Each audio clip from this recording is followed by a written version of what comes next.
Welcome to Design Downtime, the podcast where we celebrate the joys of living a balanced creative life. I'm your host, Guy Siegel, a design director in Toronto, Canada, and I invite you to join me on this journey as we redefine what it means to be a successful design professional. Let's break free from the shackles of hustle culture and embrace the full spectrum of human experience, because life is too precious to be spent only in pursuit of productivity. Today, I'm excited to talk to Homer Gaines.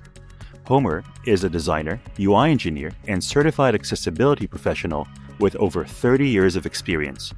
With a background in behavioral psychology and neurology, he focuses on leading, promoting, and advancing accessibility at every stage in the product development lifecycle. Homer, welcome to the show. Thank you very much, sir. Thanks for having me. Good to be here. It is a pleasure. And today you want to talk to us about music production. Yeah. Let's talk about my favorite pastime. Actually, it was, I can't say it was my first hobby, but it was definitely one that was with me at an early age, mainly because I grew up in a musical family. My family's originally from Detroit. And, this is at the height of the Motown era. So my parents knew a lot of the acts that were recording at Motown. In fact, my grandmother used to babysit a lot of the kids who, for the acts when they would go out on tour and things like that.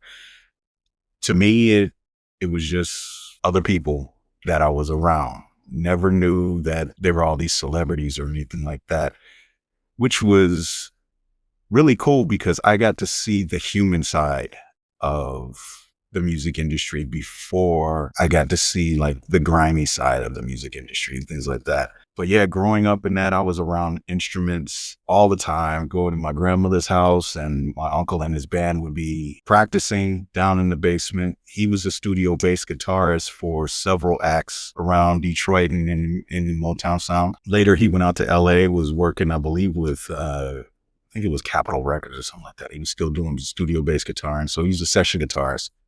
I was just always surrounded by music. My mother used to put me to sleep playing this classical guitar that she had. It was a nylon string.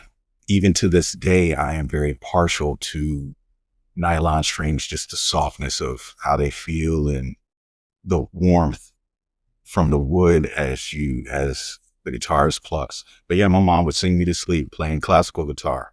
There was a time where I didn't think that I was going to get into music. I wanted to do other things. I was into art and stuff like that. Grew up the only child for 10 years.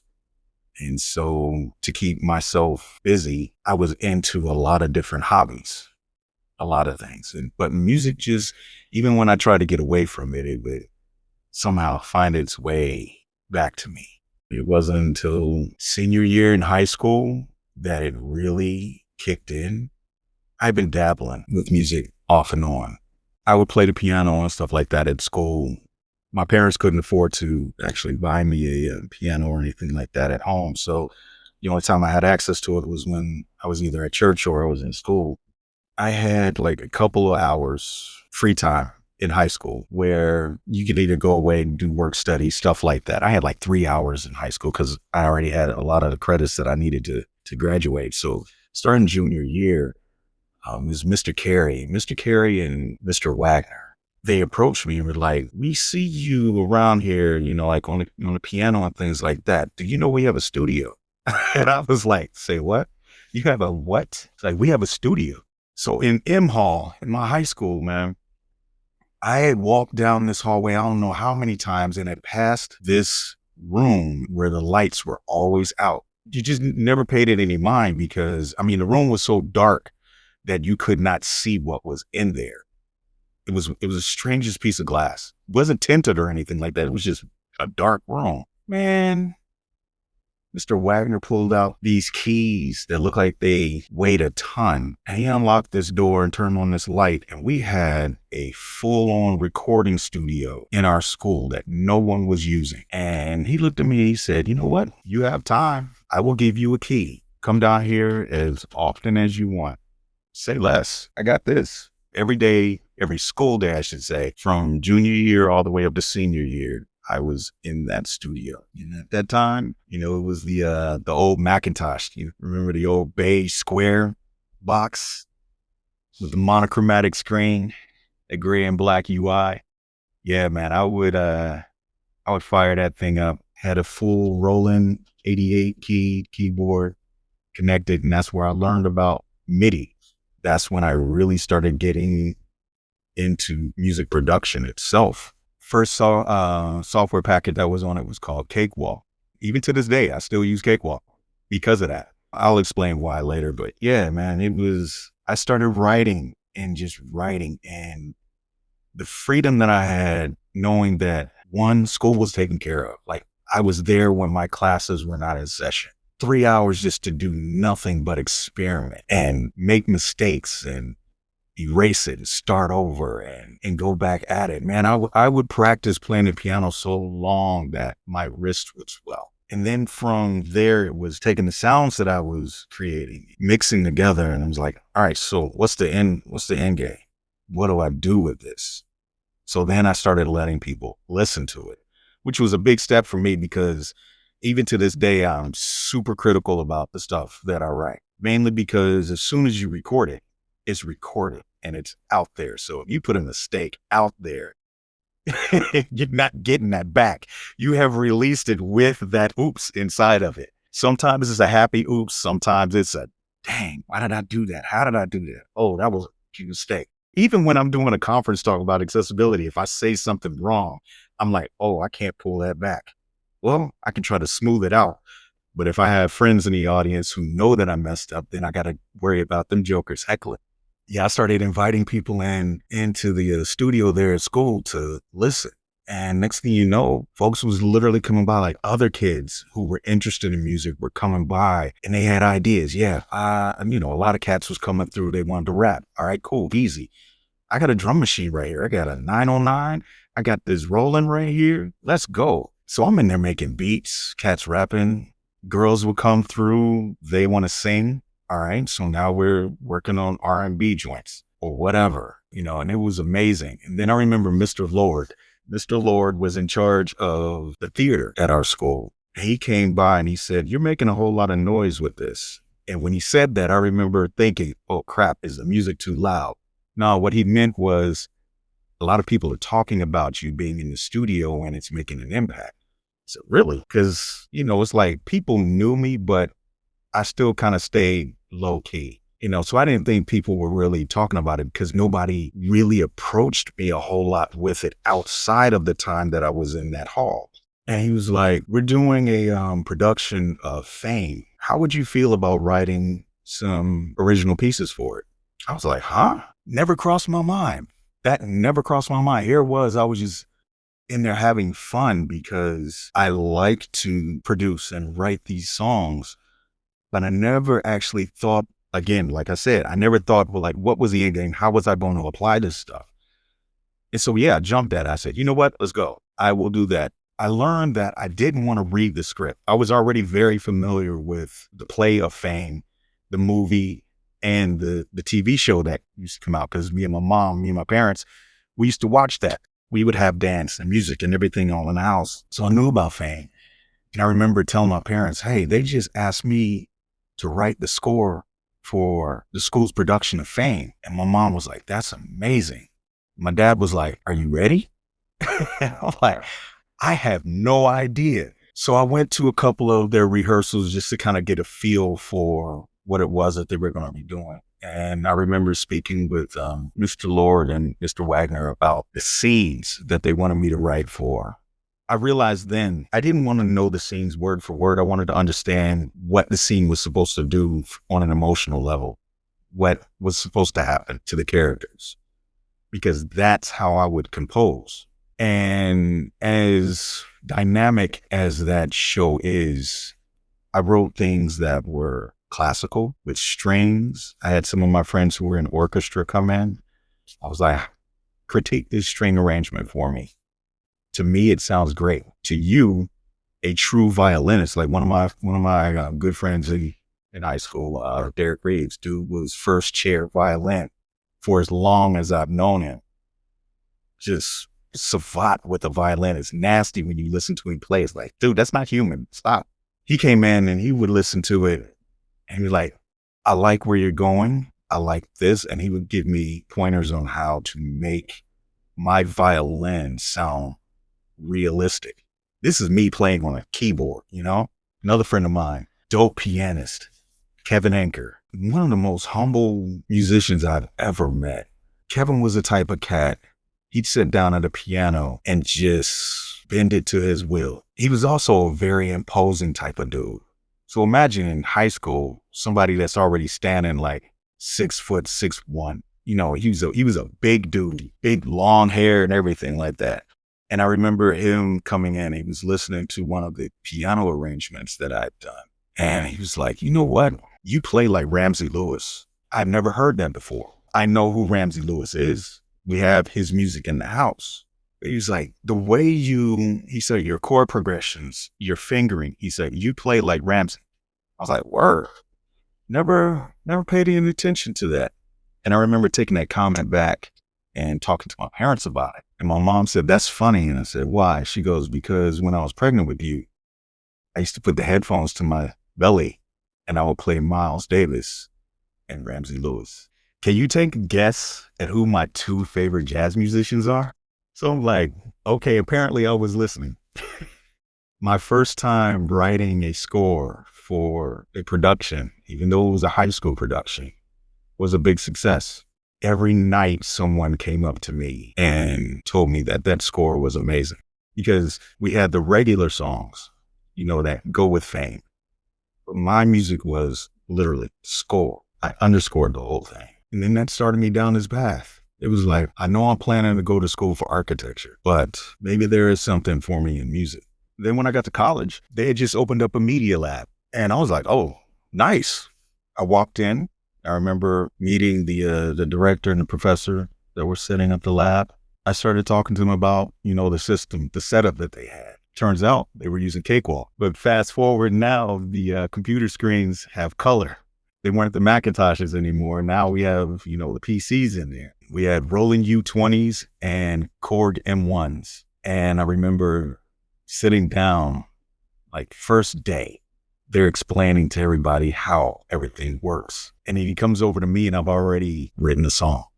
You already know this stuff? I said, yeah, we had a studio in high school and I had this setup. I had a setup similar to this in high school.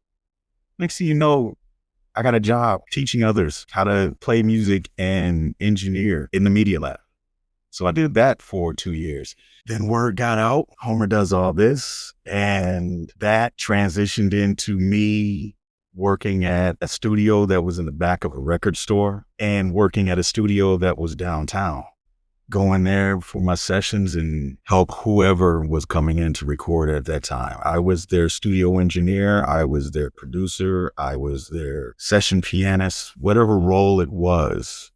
That's just what I filled. But for the most part, I was the engineer behind the board, helping them bring their sound to life.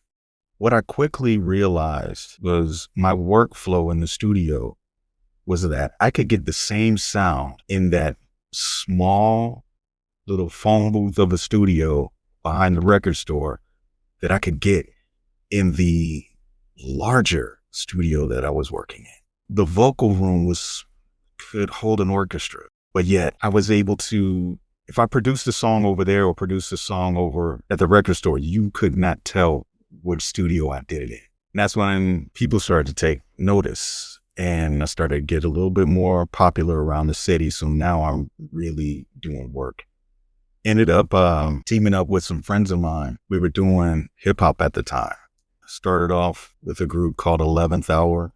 Did that for a number of years. And that was kind of like the first time that I ever signed a real deal. Now, mind you, I'm still in school. All this is paying for school right now. And then after that group disbanded, ended up joining another group with some friends, and we were called Super Team. Reason being, it was 9 of us. We were deep, and, you know, we would perform from Chicago down to Kentucky, Indiana, up to Michigan, did some shows in Ohio. You know, we performed around the Midwest, different universities, different venues, different under 21 clubs. And then when we all were old enough, you know, over 21 clubs. It was an amazing journey. And during all that time, I really, really got focused on mixing and mastering and getting into the technology and understanding how it worked. But at the same time, you also had to be on your P's and Q's. So I was learning about the business side of things. Well, it turns out that the guys who own the record store with the studio in back, they were in law school. So I would pick their brain about the music business from a legal perspective. What do I need to do to make sure that I'm good? Learned about copyrights, even down to if you are thinking about starting your own business and things like that. If you need to do trademarks, what do you do with that? Cool. So I started taking what I was learning from them and my friends who were writing music and producing and all that. I started telling them about it. Because look, these are some pitfalls that I learned about. You definitely need to know about them as well if you plan on doing anything serious, remotely serious with this. It turned into me helping folks in the studio, not just being there to push buttons and slide faders up and down to make sure that they sounded good. I was hot and heavy with that all the way up until our group disbanded in 2000. I had a home studio, everything, because I also realized it was cheaper to have the studio at the house than to have to actually go into studios. Now, granted, while I was working there, I had free studio time. Easy. Let's go. But when I wasn't working there anymore, studio hours added up, and being fresh out of college, that was expensive. Everybody starts off with that entry level job. Your rent was low then, but everything was low at that time. I saved my little money, and I remember building my studio at home. Now, by this time, I live in Florida. I'm working, making adult money, so I'm able to build my studio so that I could get that same sound in that larger studio. And it's just me doing digital production, things like that. But I'm still being shoulder tapped to write jingles or score someone's independent film. Did a lot of those, even before IMDb was a thing. All that changed in 2003. I was gone, went out of town, and when I got back home, the only thing in my studio was my desk. Everything in my studio was gone. Music that I had written that I didn't think was good enough to release, just sitting on hard drives doing nothing. 17 years worth of work, 17 years worth of time away from family and other commitments to make sure that I was doing what Thelonious Sphere Monk said, which was fill in the missing note. Gone. It took me 5 months just to rebuild my PC, just to even go out and just build a new one. I've always been in tech. First PC I ever had was one, honestly, first PC I ever had was a friend of mine, Yuri Lee. We call him Paragraph. He was one of the members of Super Team right along with me. He was out at a garage sale and he said, "Hey, Monk." That's what everybody called me, Monk, because I played piano. It was a nod to Thelonious Sphere, Monk, the jazz pianist. So everybody, even to this day, I'm still known as Monk. He was like, "This person is getting rid of this computer up here, and I know you do computers. You want me to grab it for you?" I was like, "Yeah, how much?" He was like, 20. I said, "Say less, get it." So he brought me this computer, and I was like, nice. And here it is. I got it at the house, getting it set up. And I realized that the applications that I wanted to run, the graphics card was not keeping up. The memory wasn't keeping up. So I said, you know what? Let me upgrade this. Well, what I did not know was that this Packer had proprietary parts. And so when I started to tinker around in this thing, it was like, oh, crud. This doesn't just use any old off-the-shelf type of parts. I actually have to get in touch with them to be able to rebuild this thing. So I was like, I'm not doing that. So that's what started me building my own PCs. So I built my workstation. Like I said, after 5 months, had it back up and going. This whole time, I've been, working in web. Started building websites in 94. I was a therapist up until that point. But when I was working on a jingle with this one guy, at his studio, his home studio was freaking amazing. Oh my gosh, his whole basement was just kitted out. It was a musician's playground. I remember going down there and talking with him. He was like, "You're into computers, right?" I said, "Yeah." He goes, "I got to show you something." And he pulls out this CD and he sticks it in. Okay, nothing fancy there. I'm thinking we're about to listen to music. And on his computer screen pops up his information and it's all animated. And I hear music playing with it. And I'm like, hold up. This isn't just regular old HTML. What in the world is this? He goes, nah, man, this is new technology, something like Flash or something, Direct or something like that. I was like, hold up. So now the geek in me is mad curious. We done completely forgot about this jingle that we're supposed to be writing for this company. Now we're geeking out about this CD. So I'm watching, this animation on the screen, and me being a nerd, I click on the CD and open it up because I want to see what this executable looks like. And I see that this executable has a very familiar logo on it. It was a director file. I said, oh, how much did you pay for this? He goes, you might want to sit down. This brother paid $75 a minute to have a company produce this CD for him. This interactive business card. Here's where I started to make that transition. Because I was in school, they were giving this software away. You could literally go down to the bookstore and be like, yeah, can I get the Macromedia suite? And they were like, here you go. It's a part of your tuition. I had the entire Macromedia suite sitting on my desk collecting dust. Still in shrink wrap. That night after we finished writing that jingle, I went back home. I opened up that software and I loaded up Director. It was like, if somebody's paying $75 a minute for this stuff, I have it here and all I have is time and opportunity. Let's go. I'm going to do this. So that's how I ended up teaching myself how to build Flash applications. I was already building web applications, using HTML and designing everything using Photoshop and stuff like that. But it was just like, that's how I got into the website. Then I realized, oh man, I could take the music that I'm writing and add it in here as well as audio tracks. So now everything that I absolutely have a passion for is coming together in one place. I'm curious to know, you've been doing this for years, producing music. How have you as a producer evolved from those first days? I mean, just starting and producing music for other people. Has your approach changed to how you help someone else find the sound of their music and bring it to life? It has definitely changed. Working with the number of groups, working with the number of people that I had in the studio, which during the summertime, it seemed like everybody and their mom wanted to release something, right? So I had all kinds of different people coming through, different levels of talent, different ears. A lot of them were repeat customers because we were either working on a demo tape for them or we were actually putting together, a full project. We were doing mixtapes, demo tapes, full projects, getting music ready for them to actually do shows, live performances, but they needed to have the music pre-recorded in the event that whatever just didn't work out. I got to know everyone that I was working with so well that I could tell when their breathing would be off, even before they got to the point to where their breath would run out. That's when I started to get picky about music. And I remember my dad asking me one day, he goes, do you find that you don't enjoy music anymore now that you know how it's put together? I said, no, it's just the opposite. I actually enjoy music because I know how it's put together. It's like when I hear something familiar, I'm like, oh yeah, I know what sound bank that came from. I have that sound. But it got to the point to where it was like, I know what I like and I know what I don't like.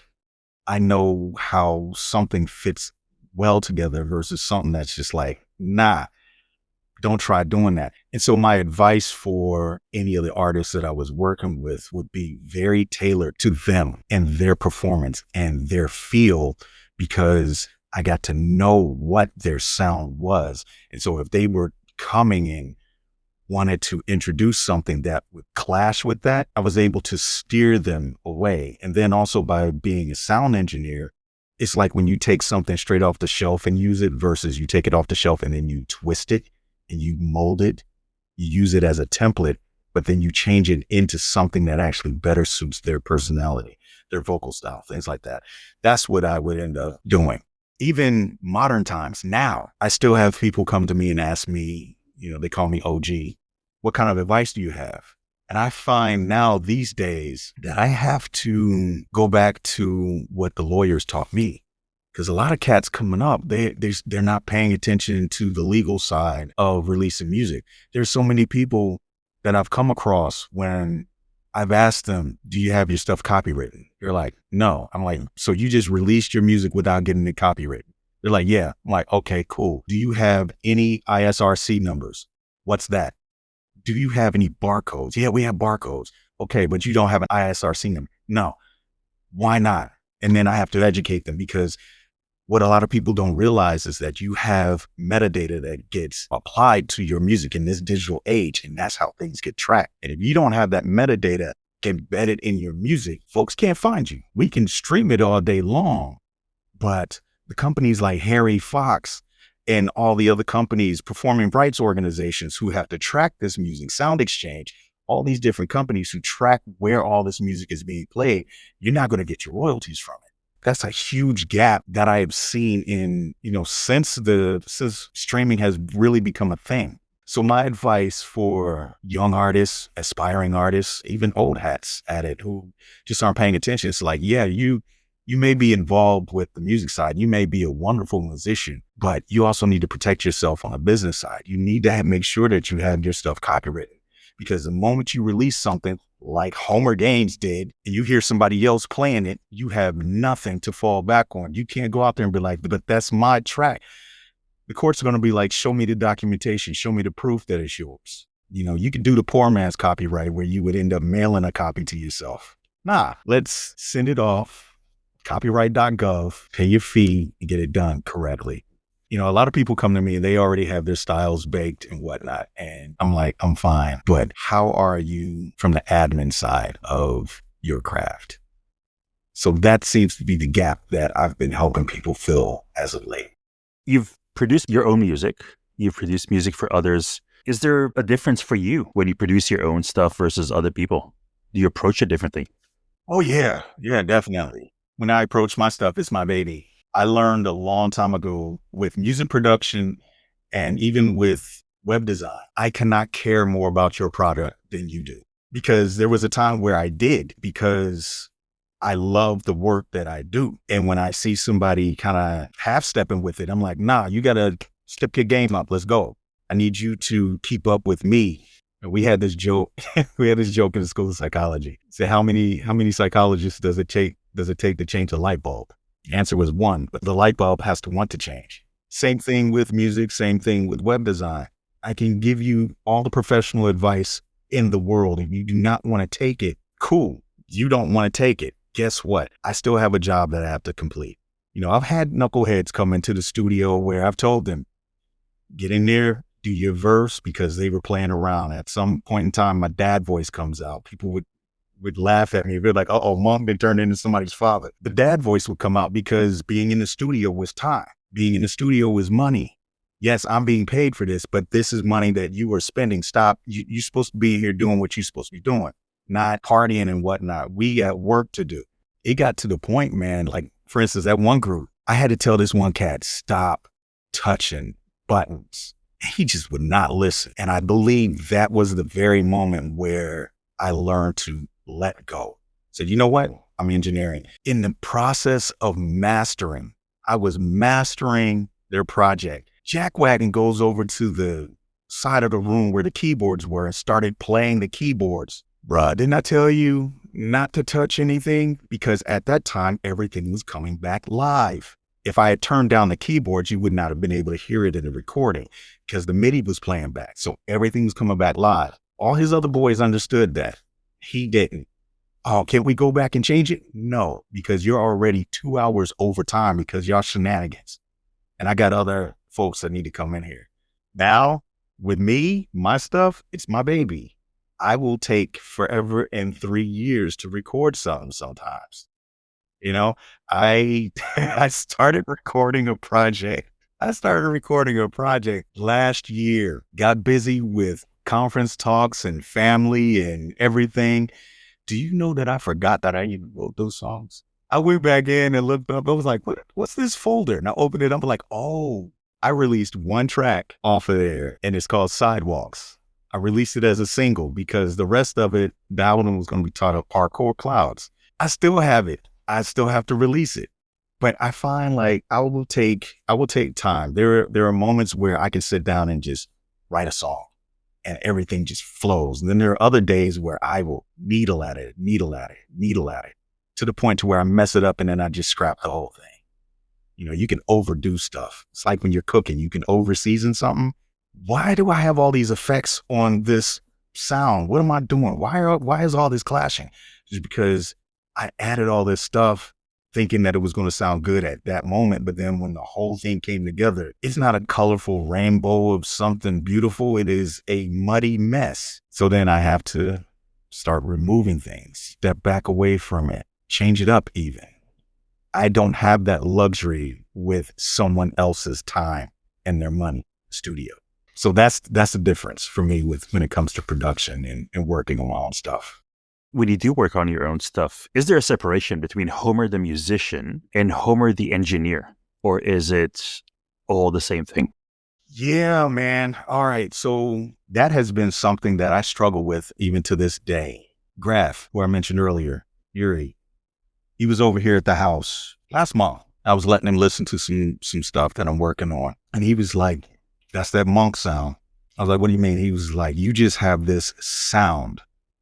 And it's always been there. You switch it up, but whenever I hear your music, whether it's playing, in the car or if I'm out and I hear it someplace, I know it's you because you just have this distinct thumbprint.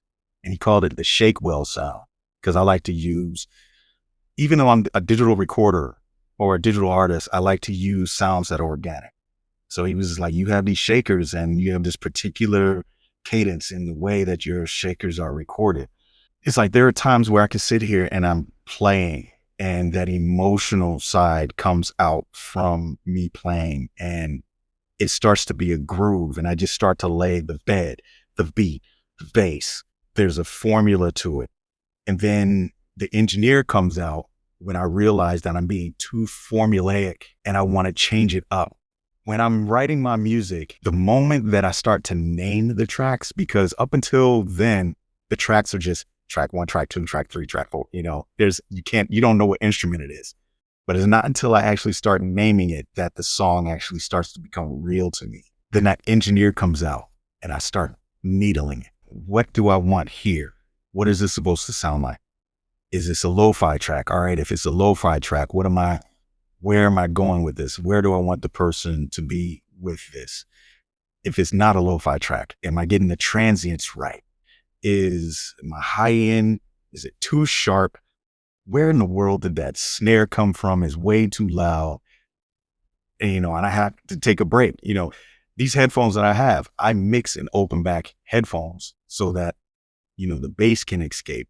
I get that close to it. And then there are times where I realize the really picky engineer is coming out and you're forgetting what the music was about because I can over-engineer something. And when you over-engineer it, again, it goes back to cooking. You can over-season something. I can do the exact same thing over-engineering. As an artist, I can do too many layers, But even as an engineer, I can tweak until the original sound of the song is no longer what it was supposed to be, so I have to be very cognizant of that. And often it will delay me because it'll kill the vibe. I'm not feeling this track anymore. Like when I was telling you how I lost everything, got married after dating for 5.5 years. Now it's 2016. So Christmas of 2016. My wife, Tammy, surprises me with a new Roland keyboard. Now, mind you, from 2003 up to 2016, I didn't write music. I didn't even go into studios, nothing. I had nothing to do with music.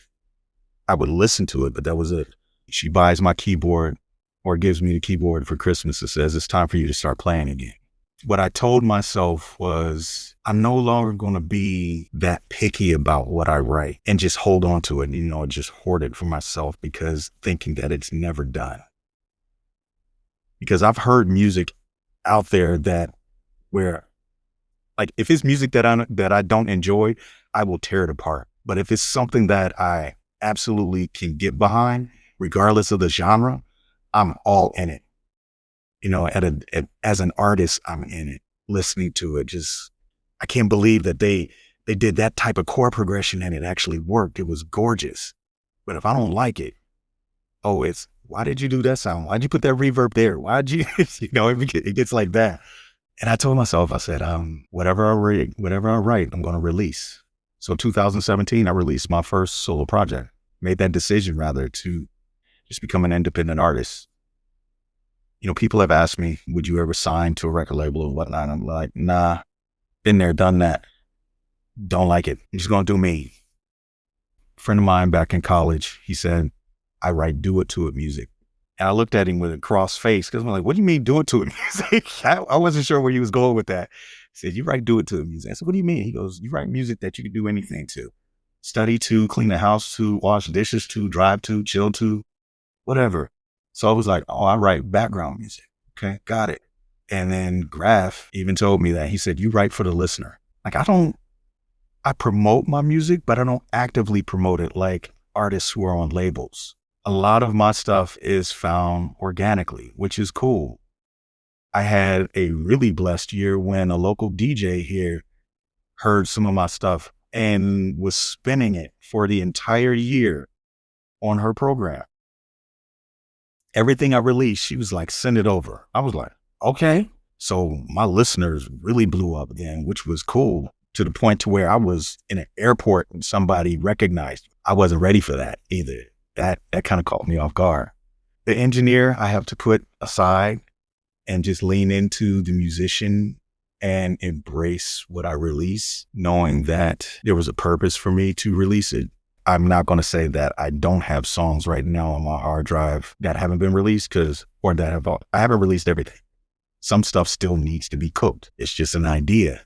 At least this time, the ideas are actually getting out, making it to where they're supposed to be, which is to whomever's listening. Homer, where can people find you? Nowhere. Don't come looking for me at all. No. A lot of people online know me as Circlebox, XIRCLEBOX.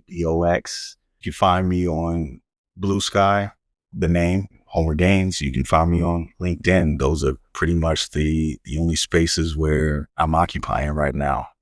Or if you are into tech, which a lot of us are, you see that I'm speaking about accessibility at somebody's conference, come through, say what's up, say hi. Or if you just need some music to chill to, pull me up on YouTube or any major streaming service that you use, because I stream worldwide. That's awesome. I feel like we could be talking for hours. Yeah, I just noticed that. My bad. Not at all. Thank you so much for chatting with us today. Yeah, thanks for having me, man. I really appreciate it. It's great talking with you.